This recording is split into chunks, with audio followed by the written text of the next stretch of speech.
6월 23일 금요일입니다. 오늘은 고린도후서 6장 1절부터 마지막 18절 말씀입니다. 은혜의 강물이 흐르는 곳이라는 제목입니다. 은혜의 강물이 흐르는 곳. 제목만 한번 따라해 보겠습니다. 은혜의 강물이 흐르는 곳. 은혜의 강물이 흐르는 곳. 네, 은혜의 강물이 흐르는 곳. 혹시 우리 교회 안에 동성애자들이 함께 모여서 예배드리면 어떻게 될까요? 교회 안에 미혼모들이 같이 예배드린다 그러면 어떻겠습니까? 혹시 우리 옆에 성폭행범이 앉아가지고 같이 예배를 드린다면 어떨까요? 교도소를 몇 번 들락달락해서 별이 몇 개 붙은 사람이 우리와 같이 예배하고 있다면 어떨까요? 매춘부가 야시야시한 옷을 입고 여기 앉아서 예배드리면 어떨까요? 마약하는 사람이 흐려진 초점에 눈을 가지고 여기 앉아서 찬송을 하고 있다 그러면 여러분 어떻겠습니까? 술에 쩔어드는 술꾼이 앉아가지고 우리와 함께 여기서 예배하고 있다면 여러분 느낌이 어떠실 것 같아요? 목욕탕에는 때가 있는 사람이 가고 병원에는 병 걸린 사람이 가고 교회는 죄인들이 가는 곳이지만 오늘날 교회는 죄인들이 가기에는 좀 문턱이 높은 것 같습니다. 사회에서 죄인이라고 불리는 사람들은 선뜻 교회에 발을 들여놓지 못합니다. 왜 그럴까요? 교회는 세상 어느 곳보다도 자기들을 더 멸시하고 자기들을 더 차별하고 손가락질하는 곳이기 때문이라고 생각을 합니다. 그리고 교회를 다니다가도 그런 죄들을 지으면 당연히 교회를 떠납니다. 교회에서 자기를 쫓아버리기 전에 스스로 떠나는 게 좋다고 생각하기 때문이죠. 그래서 오늘날 한국 교회들 안에는 동성애자들이나 미혼모들이나 성폭행범이나 전과자들, 매춘부들, 술꾼들 이런 사람들이 별로 없습니다. 이게 교회의 자랑일까요? 아니면 교회의 수치일까요? 물론 교회의 도덕성은 사회보다 월등히 높아야 합니다. 그리고 죄는 죄라고 명백히 가르쳐야 합니다. 또한 죄인들에게 회개를 촉구하고 회개하지 않는 자들에게는 징계도 줘야 합니다. 하지만 그것이 동시에 목마른 사슴들이 물을 찾아 나오듯이 죄인들이 사회에서 소외되고 손가락질을 받는 인생들이 갈급해하며 교회를 찾아와야 되는 곳이어야 합니다. 높은 도덕성을 추구하면서도 동시에 부도덕한 인생들이 앞을 다투어 교회를 나와야 되는 그런 교회. 모순 같지만 그러나 이 역설이 통하지 않으면 그 교회는 참교회가 아닙니다. 아무리 죄를 회개한 도덕군자들이 모여있다 할지라도 만약에 세상의 죄인들이 흠모하고 갈급한 심정으로 찾아 나오고 편안한 마음으로 기쁘게 함께 어울려 예배하지 못하는 교회라면 그 교회는 참된 교회라 말할 수가 없습니다. 고린도 후서는 고린도 교회의 이 여러 가지 문제로 내용을 겪었던 그 고린도 교회의 문제가 해결됐다는 소식을 듣고 바울이 고린도 교회에 보내는 마지막 편지라고 그랬죠. 그런데 겉으로는 고린도 교회의 갈등과 분열의 문제가 잘 해결된 것 같습니다만 고린도 후서를 가만히 묵상해 보면 결코 그렇지만은 않은 것 같습니다. 이에 바울은 그 아픈 곳만 콕콕 골라서 고쳐주는 것이 아니라 그 몸의 면역력을 키우듯 그 체질을 바꿔주는 한방치료처럼 고린도 교인들의 그 내면 깊숙이 웅크리고 있는 그 문제를 지금 꺼내가지고 치료해주고 있는 거예요. 오늘 바울의 이야기가 바로 그 이야기입니다. 여러분, 어떻게 하면 우리 교회가 높은 도덕적 수준을 추구하면서 동시에 세상의 그 부도덕한 사람들에게 높은 담이 아니라 활짝 열린 문이 되게 할 수 있을까요? 이 문제는 그 교회가 참 교회냐 아니냐, 생명이 있는 교회냐 아니면 그저 겉으로 보기에 멀쩡한 회칠한 무덤 같은 그런 교회냐, 이것을 결정하는 아주 중요한 요소입니다. 다음 두 가지에 대해서 우리의 태도를 분명히 해야 됩니다. 첫째로는 죄가 아닌 것을 죄라고 믿으면 안 됩니다. 교회가 임시로 만든 규정들을 성경의 가르침과 혼동하면 안 된다는 말이에요. 인간의 양심에 이것은 죄다 아니다라고 판단할 수 있는 것은 오직 하나님의 말씀인 성경밖에 없습니다.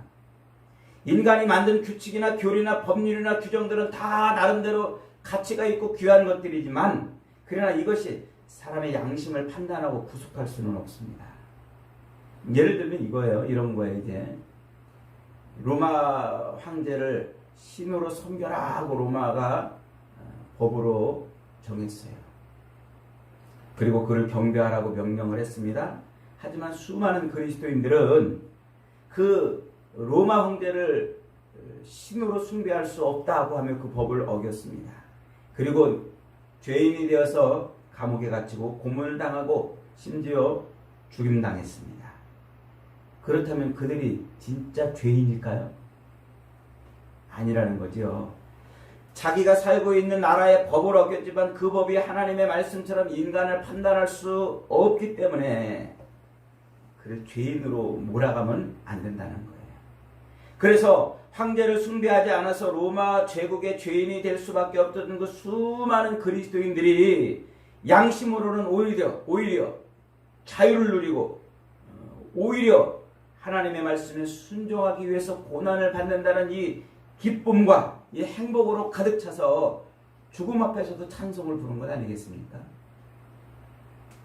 성경의 가르침에 대해서 교회가 첨가한 법이나 규정들, 이런 것들은 죄로 가르치면 안 된다는 거예요. 유대인들은 모세의 율법에 구전율법이라는 것을 덧붙였죠. 613개의 율법을 거기에다 또 플러스 알파 이래가지고 여러 계율들을 더했습니다. 대랍비 엘리에셀은 아내와 성관계를 갖는 횟수도 직업에 따라서 다 달라야 된다고 그랬어요. 그래서 일반 노동자들은 하루에 몇 번 하고, 나귀 몰이꾼들은 몇 번 하고, 낙타 몰이꾼은 몇 번 하고, 뱃사람들은 몇 번 하고, 이런 조항들을 막 붙여놓고 지키라고 했다는 거죠. 안식일 조항만 해도 수십 가지가 됩니다. 안식일에 당나귀를 타도 되지만 회초리를 들면 불법입니다. 속도를 낼 수 있기 때문에 그렇죠. 여자는 안식일에 거울을 보면 안 됐어요. 혹시 거울을 보다가 새치가 보여가지고 그걸 뽑고 싶은 유혹이 생길까봐 안식일에 거울을 보면 안 됐습니다.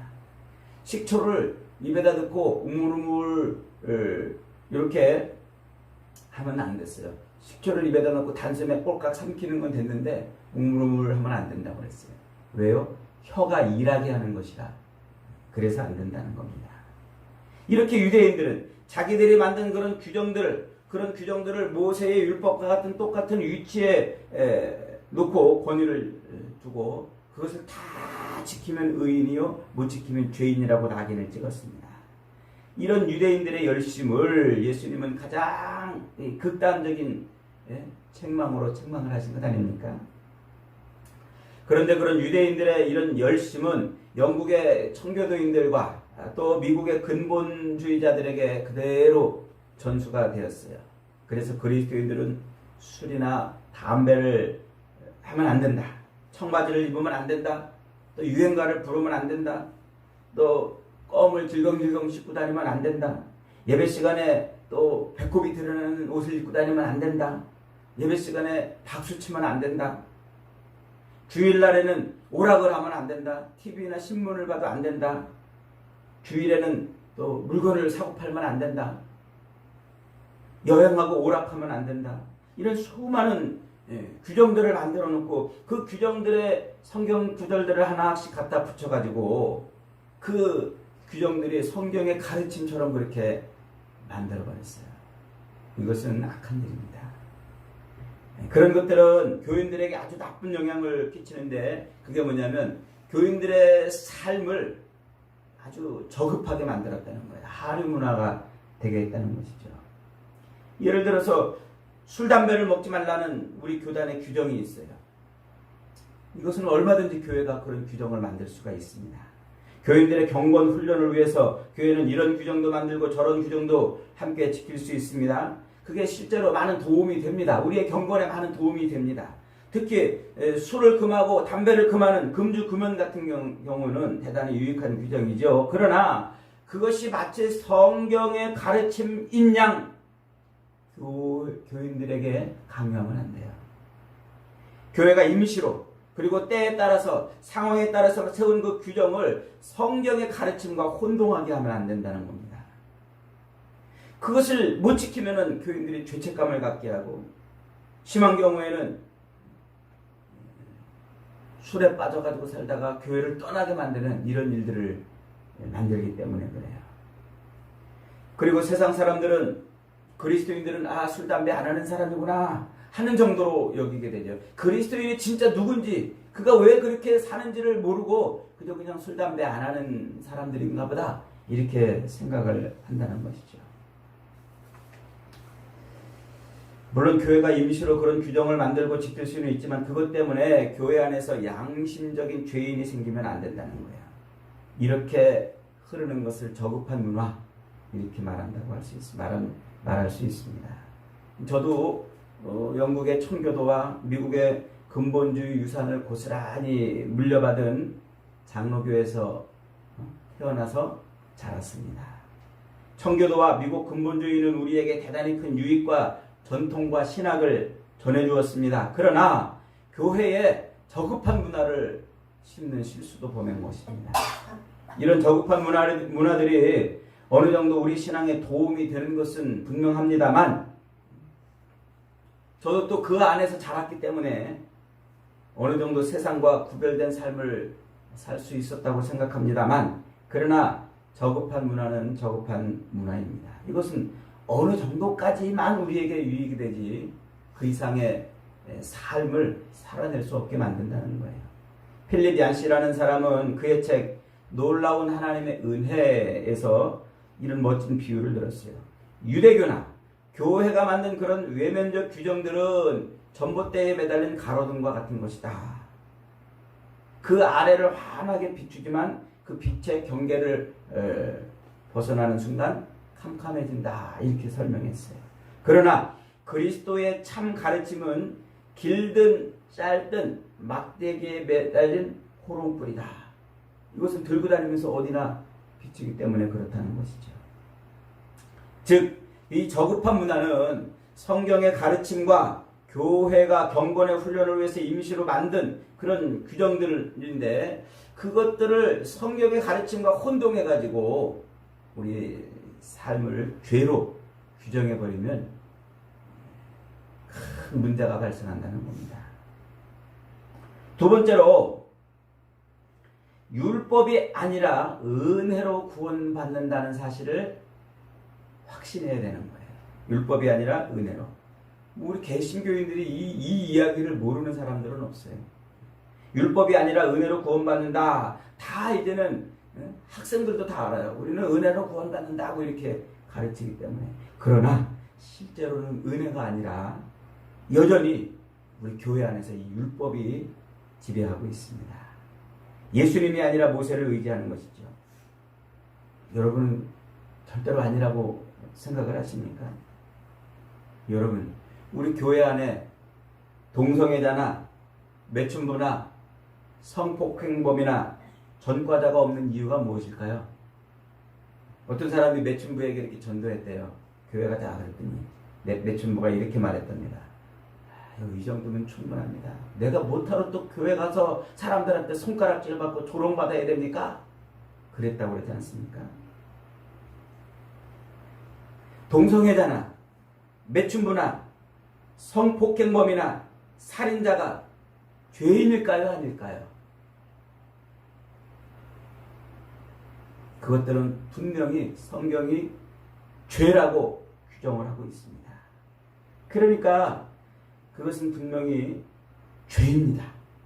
그러나 교회가 경건 훈련을 위해서 임시로 만든 규정과는 다른 거예요.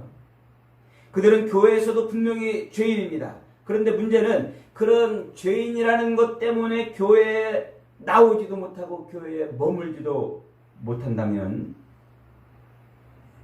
그게 교회로서의 역할을 하고 있는 것이냐라는 것이죠.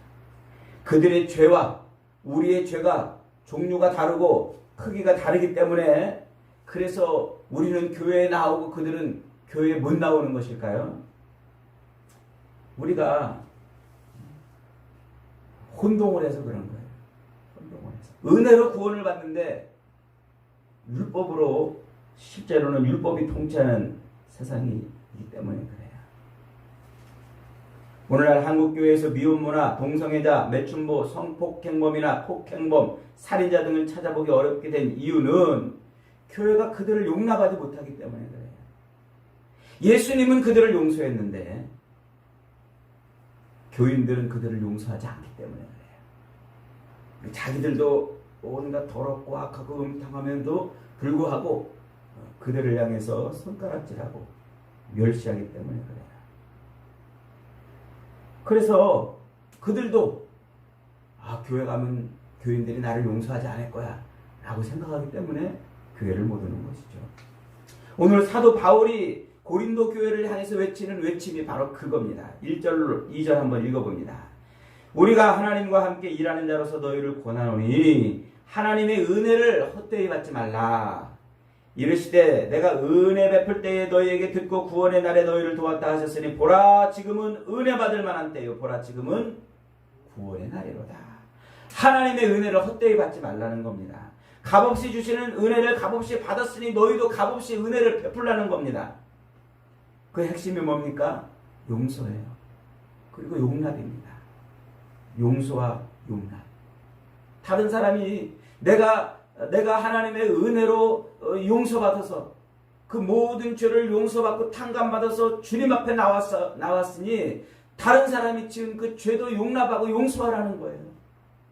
우리가 가지고 있는 그 규정들 가지고 그들을 조롱하고 심판하지 말라는 거예요.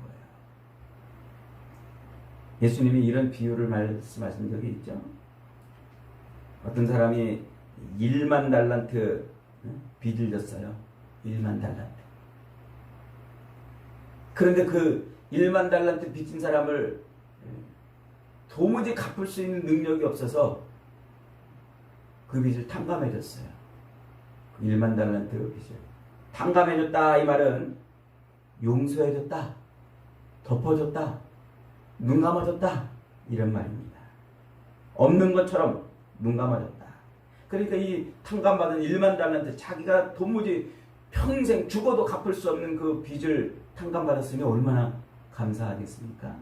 진짜 큰 과분한 선물을 받은 것이죠. 진짜 나 자유 얻었네, 나 자유 얻었네 찬송을 부를 수 있지 않겠습니까? 그게 바로 은혜인 거예요. 은혜. 이 은혜는 사랑할 수 없는 자를 사랑하는 것이고 용서할 수 없는 자를 용서하는 것입니다. 과분한 것이고 다른 사람들을 보기에도 불공평한 것입니다. 그런데 그렇게 큰 은혜 1만 달란트를 탕감받은 자가 자기에게 100데나리온 빚진 자한테 달려가서 너 이 100데나리온을 빨리 왜 안 갚냐고 호통을 쳤어요. 너 맞을래 죽을래 멱살을 잡고 흔들었습니다. 그리고는 그 자를 죽일 것처럼 대단했어요. 그랬더니 어떻게 했다고요? 1만 달란트 탕감해준 왕이 그를 불러다가 옥에다 가뒀다고 그러지 않습니까? 은혜를 악으로 갚지 말라는 거예요. 은혜를 받았으면 은혜를 베풀라는 겁니다. 은혜 받은 자가 살 수 있는 유일한 방식은 은혜 받은 자가 사는 삶의 유일한 방식은 은혜를 베푸는 거라는 거예요. 여러분 교회는요. 교회는 하나님의 은혜로 태어난 곳입니다. 예수 그리스도를 우리 죄인들에게 선물로 주셨어요. 은혜는 그것을 베푸는 자에게는 결코 공짜가 아닙니다. 희생이 들어가 있는 거예요. 예수님은 모든 것을 다 희생해서 우리에게 은혜를 베풀어 주셨어요. 힘을 다해서. 십자가에 달려 죽으신 예수 그리스도가 우리에게 그런 선물이고 그런 은혜인 겁니다. 우리에게 모든 것을 다 내어주신 그 예수 그리스도, 그의 이 땅에 태어나심과 십자가에서의 고난과 십자가에서의 그 죽음으로 말미암아 태어난 것이 바로 교회인 것이죠. 그러므로 교회는 무엇보다 뭐가 지배해야 한다고요? 은혜가 지배해야 한다. 은혜가. 그래서 교회 분위기는요, 용서하는 분위기, 교회 분위기는 용납하는 분위기여야 돼요. 다름과 구별됨을 인해서 서로 조롱하고 손가락질하고 비난하는 것이 아니라, 그래서 언제든지 누구든지 어떤 죄를 지었던 사람들인지 간에 교회를 오면 여기서 위로받고 여기서 따뜻한 격려를 받고 소망을 얻고 새 힘을 얻는 곳이 되는 것, 그것이 교회여야 한다는 겁니다. 그런 분위기가 안 되는데 어떻게 교회에 나오겠어요? 교회 나오면 조롱하고, 교회 나오면 멸시하고, 교회 나오면 심판하고, 교회 나오면 정죄하는데 죄인들이, 세상 죄를 지은 죄인들이 어떻게 교회를 나오겠냔 말이죠. 나올 수가 없는 거예요. 그러니까 이미 교회에 나온 사람들은 스스로 지금 뭐 하는 거예요? 내가 구원받을 만한 자격이 있기 때문에 구원받았다고 생각하는 거란 말이에요. 내가 뭔가 하나님 앞에 이런저런 일들을 했기 때문에, 내가 뭔가 하나님 앞에 구원받을 만한 그런 어떤 일들을 했기 때문에 하나님이 나를 구원하신 것이지. 그래서 율법이, 어떤 행위가, 어떤 규정이 그걸 잘 지켜서 내가 구원받은 것처럼 착각한단 말이에요. 그러니 그런 것을 못 지킨 것처럼 여겨지는 저 죄인들을 향해서 손가락질을 하고 비난하는 것이죠. 여러분, 교회는 나를 포함해서 모두가 다 은혜로 구원받은 줄 믿으시기 바랍니다. 여기 나온 것은 은혜입니다. 하나님의 은혜입니다. 그렇게 믿어야 돼요. 저 사람이 여기에 나오는 것도 하나님의 은혜 때문에 나오는 것이라고 믿어야 되고, 그렇게 가르쳐야 되고, 그렇게 품어야 되는 것입니다. 그게 교회입니다. 오늘 사도 바울도 본문 3절로 10절에서 이 은혜의 복음을 전하기 위해서 그는 환난과 궁핍과 고난과 매맞음과 갇힘과 난동과 수고로움과 자지 못함과 먹지 못함 가운데서도 깨끗함과 지식과 오래 참음과 자비와 성령의 감화와 거짓 없는 사랑과 진리의 말씀과 하나님의 능력으로 의의 무기를 가지고서 그렇게 고린도 교회 교인들을 품었다고 말하고 있습니다. 자기가 받은 그 은혜의 복음을 그들에게 전하기 위해서 그들에게 멸시를 받고 조롱받고 배고픔 받고 매맞고 혼나고 수많은 고난과 고통을 겪으면서도 그 은혜의 복음을 너희에게 전했다는 거예요. 너희에게 전했다. 그러면서 그래서 바울은 이렇게 간청합니다. 11절, 12절, 13절 같이 한번 읽습니다. 시작. 고린도 교인들이여, 너희를 향하여 우리의 입이 열리고 우리의 마음이 넓어졌으니 너희가 우리 안에서 좁아진 것이 아니라 오직 너희의 심정에서 좁아진 것이니라 내가 자녀에게 말하듯 하노니 보답하는 것으로 너희도 마음을 열리라. 우리가 그렇게 용서와 용납의 은혜로 너희를 품었으니 너희도 서로 그러라는 거예요. 왜 너희는 그러지 못했냐는 거예요. 하나님의 은혜를 값없이 받았다는 거죠. 은혜 받을 때라는 거예요. 지금은 율법을 지키고 우리 정죄하고 하는 때가 아니라 하나님의 은혜를 받아들이는 때라는 거예요. 시편에 있는 다윗의 노래들을 보십시오. 다윗의 노래에는 은혜가 충만해요. 다윗은 은혜를 옷으로 입고 살았어요. 시편 116편 5절에 보면 여호와는 은혜로우시며 의로우시며 우리 하나님은 자비하시도다 노래하지 않습니까? 그래서 12절에서 이렇게 말합니다. 여호와께서 내게 주신 모든 은혜를 무엇으로 보답할꼬? 한번 따라해 봅시다. 여호와께서 내게 주신 모든 은혜를 무엇으로 보답할꼬? 내게 주신 모든 은혜를 무엇으로 보답할꼬? 이게 지금 바울이 바라고 있는 거예요. 이게 바울이 고린도 교회 교인들에게 지금 전하고 있는 것이고, 바울이 자기 삶에서 삶의 목표로 잡고 있는 거예요. 내가 은혜를 받았는데 이 은혜를 어떻게 내가 보답할 거고, 그래서 이 은혜의 복음을 전하기 위해서 그는 매맞음과 굶주림과 헐벗음과 쥐와 더위와 그 고난과 시련과 그 모든 위험을 감수하고 복음을 전했다는 거예요. 복음을 전했다. 이것이 바로 그리스도로 말미암아 은혜로 구원받은 자들이 살아야 되는 삶의 목표인 겁니다. 여러분 삶에서 이런 목표가 보여야 돼요. 여러분 인생의 목표는요 다른 것이 아닙니다. 이 땅에서 부동산 많이 얻고 주식 돈 벌고 또 높아지고 많이 누리는 것이 아니라 여호와께서 내게 베풀어 준 은혜를 어떻게 보답할고 이것이 우리의 삶의 목표가 되어야 됩니다. 여러분 교회는 그저 술 담배 안 하는 사람들이 모이는 곳이 아닙니다. 음란하고 패역한 짓 안 하는 도덕적인 사람들이 모이는 곳이 아닙니다. 교회는 성경을 잘 아는 사람들이 모이는 곳도 아닙니다. 세상의 유행이나 문화와 구별된 경건한 사람들이 모여가지고 신 앞에 제사 드리고 헤어지는 그런 곳이 아닙니다. 그래서 요즘에 세상에서 죄인이라고 하는 사람들이 교회를 못 나오는 거예요. 겁나가지고 교인들은 나와 다른 사람이라고 느끼기 때문에 말이죠. 교회는 지금 율법이 지배하고 있어요. 은혜가 지배하고 있는 것이 아니라 율법이 지배하고 있어요. 고린도 교회는 하나님의 은혜 받을 때에 은혜로 구원을 받아놓고도 은혜가 통치하고 은혜가 지배하는 것이 아니라 율법이 지배하는 것이 되기 때문에 서로 비난하고 손가락질하고 니파 내파 갈라서 그렇게 싸우고 다투고 분열하고 갈라졌다는 거예요. 교회는 은혜가 지배해야 하는 곳입니다. 간음자, 음행자, 도적놈, 거짓말쟁이, 폭력자, 방탕자, 사기꾼, 배신자, 더럽고 부끄러운 나를 구원하신 그 하나님의 은혜에 기뻐 춤추는 곳이 되어야 한다는 거예요. 나는 아닌 것처럼, 저놈은 죄인인 것처럼 그렇게 속이고 다니는 곳이 아니란 말이죠. 모두가 다 죄인이라는 사실을 인정하고 그 죄를 용서해 주신 하나님의 은혜를 감사하고 하나님의 그 은혜의 자비가 강같이 흐르는 곳이 되어야 한다는 겁니다. 저는 이 동물의 왕국을 볼 때마다 감탄하는 장면이 있어요. 아프리카 동물의 왕국. 아프리카는 1년에 이제 건기와 우기로 나누지요. 건기가 되면 비가 오지 않아요. 그러면 모든 초목이 다 바삭바삭 타들어갑니다. 아주 그냥 말라가지고 땅도 쩍쩍 갈라지고 그러죠. 모든 물이 다 증발해버립니다. 그러면 물을 못 마신 식물들도 빼싹 말라버리고 동물들도 물을 못 마셔가지고 픽픽 쓰러져 죽습니다. 그런데 그곳에 우기가 되면요 비가 내려요. 비가 내리면 삽시간에 그 메말랐던 강이 어느새 물로 가득 차버려요.